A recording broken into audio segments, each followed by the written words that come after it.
Selamat berjumpa kembali dalam layanan audio Sahabat Seperjalanan. Hari ini adalah hari Kamis 26 Desember 2024. Tema renungan saat teduh kita dengan judul Kuat di Setiap Musim Kehidupan. Firman Tuhan terambil dalam Yesaya 40 ayat 30 sampai dengan ke-31. Orang-orang muda menjadi lelah dan lesu, dan teruna-teruna jatuh tersandung. Tetapi orang-orang yang menanti-nantikan Tuhan mendapat kekuatan baru. Mereka seumpama raja wali yang naik terbang dengan kekuatan sayapnya. Mereka berlari dan tidak menjadi lesu. Mereka berjalan dan tidak menjadi lelah. Mari kita berdoa. Bapa yang di dalam surga, di penghujung tahun kami memasuki beberapa hari lagi menutup tahun ini. Kami sungguh mempercayai akan kekuatan Allah yang maha dahsyat, yang senantiasa menguatkan kami di setiap musim kehidupan. Dalam nama Tuhan Yesus kami berdoa, amin.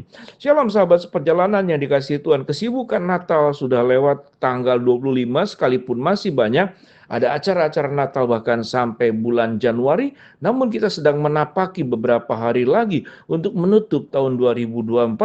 Bagaimana yang kita lihat setiap kehidupan yang sudah kita lewati hampir sepanjang tahun ini?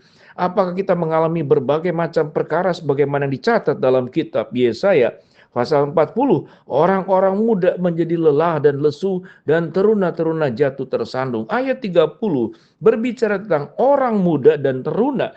Siogian yang namanya orang muda dan teruna itu adalah usia sedang kuat-kuatnya, usia sedang segar-segarnya, usia sedang punya stamina yang terbaik di setiap jenjang usia. Namun Alkitab memberikan penjelasan usia yang tegar, yang kuat, yang stamina terbaik sekalipun yang bernama teruna dan orang-orang muda. Mereka menjadi lelah dan lesu, dan mereka juga bisa jatuh tersandung. Bagaimana kita sebagai orang-orang tua, apalagi yang sudah lansia, yang sudah berumur 70 tahun, 80 tahun, kekuatan kita benar-benar sedang dalam kondisi lemah, baik secara fisik, belum penyakit yang datang dengan kita. Semuanya serba lemah. Kekuatan dari mana kalau anak muda pun tidak sanggup? Kalau teruna-teruna pun jatuh tersandung. Firman Tuhan berkata pada ayat yang ke-31, tetapi orang yang menanti-nantikan Tuhan akan mendapatkan kekuatan baru. Mereka seumpama raja wali yang naik terbang dengan kekuatan sayapnya. Mereka berlari dan tidak menjadi lesu. Mereka berjalan dan tidak menjadi lelah. Dua ayat yang luar biasa, yang kita sangat ingat dan sangat menguatkan, memberikan motivasi kepada orang-orang yang sedang berada di dalam titik nadir, sedang berada di titik-titik yang paling gelap, sedang berada di titik-titik yang paling sangat sulit dalam hidup ini. Dan Allah menjanjikan kalau teruna muda bisa tersandung, kalau anak-anak muda itu bisa kemudian goncang dan goyah. Tetapi orang yang menantikan Tuhan, apapun kelemahanmu, apapun persoalanmu, berapa berat kehidupanmu, tetapi orang yang menanti-nantikan Tuhan akan mendapatkan kekuatan baru. Mereka seumpama raja wali yang naik terbang dengan kekuatan sayapnya. Mereka berlari dan tidak menjadi lesu. Mereka berjalan dan tidak menjadi lelah. Mengapa Tuhan sebagai sumber kekuatan? Kalau kita mengacu kepada ayat-ayat di dalam Alkitab, sangat luar biasa.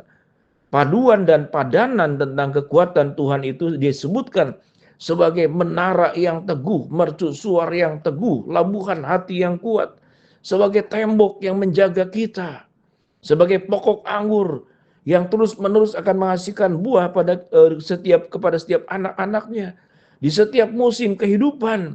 Dalam Mazmur pasal 1, orang yang menanti-nantikan Allah, yang rindu kepada firman, yang merenungkan Taurat itu siang dan malam, bersatu dengan Taurat itu siang dan malam. Ia seperti pohon yang ditanam di tepi aliran air, yang menghasilkan buah pada musimnya, yang tidak layu daunnya, dan apa saja yang diperbuatnya akan berhasil. Betapa luar biasanya. Di setiap musim kehidupan tidak pernah layu daun yang dalam kehidupan kita, dan selalu akan menghasilkan buah di setiap musimnya. Mengapa demikian? Karena Allah sumber kekuatan. Karena kita menanti-nantikan Tuhan sebagai sumber segala sesuatu. Tidak hanya kita sanggup tegak berdiri, tidak hanya kita sanggup berjalan, tidak hanya kita sanggup berlari, tapi firman Allah, engkau akan sanggup naik terbang seperti burung raja wali. Dengan kekuatan sayap yang diberikan Allah, mereka berlari dan tidak menjadi lesu. Mereka berjalan dan tidak menjadi lelah. Ini janji firman Allah. Bagaimana sikap hidup kita? Semua anak Tuhan punya firman Allah, semua anak Tuhan diberi Alkitab, semua anak Tuhan bisa berdoa secara bebas kepada Tuhan.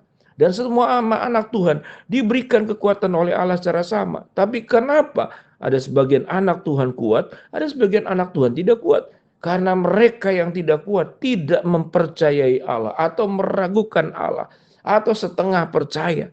Sehingga sambungannya itu sambungan yang tidak nempel benar-benar. Satu kali sahabat seperjalanan saya mencas handphone saya. Saya pikir sudah beberapa jam pasti sudah penuh power bank yang akan diisikan untuk ke handphone saya. Jadi maksudnya itu power banknya. Ternyata setelah sekian jam tetap kosong. Setelah ditelisik dan dilihat, rupanya colok kanda yang usus ke listrik itu tidak masuk secara penuh. Hanya sebagian saja. Oleh sebab itu tidak pernah akan penuh. Demikian juga dalam kehidupan kita sahabat seperjalanan. Kalau kita berpaut kepada Tuhan itu hanya setengah-setengah. Berpaut kepada Allah tidak, melekat kepada Allah tidak, meninggalkan Allah juga tidak. Maka tidak ada kekuatan. Lalu kita menyalahkan Tuhan, aku sudah dekat dengan Engkau Tuhan. Orang yang dekat dengan Tuhan belum tentu dia menyatu dengan Allah. Tetapi orang yang menyatu dengan Allah, bersatu dengan Allah, dia akan benar-benar dekat tanpa ada kerenggangan sama sekali.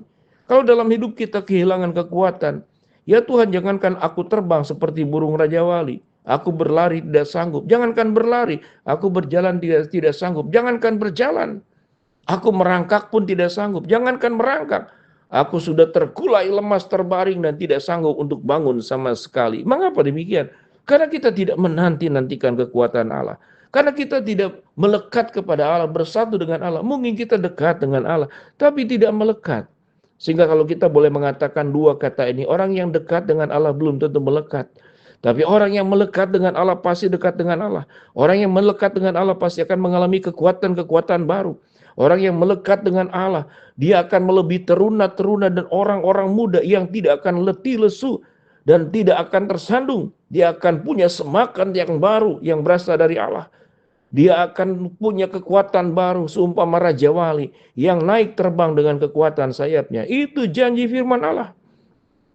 Kita akan berlari dan tidak menjadi lesu. Kita akan berjalan dan tidak menjadi lelah. Mengapa? Karena kita melekat dengan Allah. Tidak hanya dekat dengan Allah. Apalagi cuma kadang dekat, kadang tidak. Melekat dengan Allah pasti dekat dengan Allah. Orang yang dekat dengan Allah belum tentu melekat.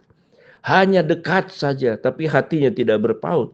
Bukankah dalam kehidupan rumah tangga pun demikian, sama-sama terus berjalan bersama, tapi tidak melekat. Mereka hanya dekat secara fisik, tapi tidak melekat dengan Allah. Biar kita punya kekuatan yang baru di setiap musim kehidupan. Allah akan memberikan kekuatan demi kekuatan kepada setiap kita masing-masing. Masalah tahun ini akan berlalu. Tahun berikut pun kita akan menghadapi masalah demi masalah. Masalah tetap masalah, tetapi menjadi sebuah pilihan. Apakah kita akan kuat menghadapi semuanya itu di setiap musim kehidupan? Sewaktu kita melekat dengan Allah, kita pasti dekat dengan Allah. Tapi orang yang dekat-dekatan dengan Allah saja belum tentu melekat. Kalau engkau melekat dengan Allah, engkau akan menanti-nantikan kekuatan Allah. Dan engkau akan seumpama Raja Wali yang naik terbang dengan kekuatan sayapnya. Mereka berlari dan tidak menjadi lesu, berjalan dan tidak menjadi lelah. Mari kita berdoa. Bapa dalam surga, terima kasih buat kebenaran firman Allah. Hamba-Mu berdoa buat sahabat seperjalanan yang sakit. Tuhan jamah sembuhkan sahabat seperjalanan yang sedang menghadapi masalah. Tuhan bukakan jalan. Sahabat seperjalanan yang sedang berdoa, mengharapkan sesuatu, Tuhan kabulkan dengan waktu dan rencana Tuhan yang terbaik. Dalam nama Tuhan Yesus kami berdoa. Amin.